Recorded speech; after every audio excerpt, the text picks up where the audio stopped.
e che gli aveva tutte le rasine sulle schiene. E un buon carrecciaio all'epoca che pelavo arrivava a fare 12 viaggi per giorno, davalava una barrica di vino, che le faceva pas male, perché gli avevo dato 12 cuop per calcolare. Se vedete in faccia vedere più il cailala, il y avait quei pacchi di triangoli, e dalla cima lo portavo via a Marsillac. E mi garantite che doveva fare 12 cuop qua e saranno lo sera.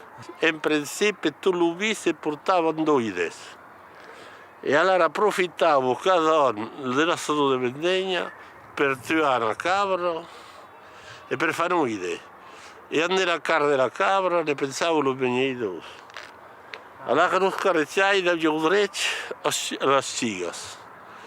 E lo bendeñai de delces, e lo derecho a las costelas e a las carrotas. E lo caricai de via, mussi di via pur, perché andava a portarlo via al capo, lo poneva al capo, come che si servisse. E lo bendeñai del servio un paio di picchetto.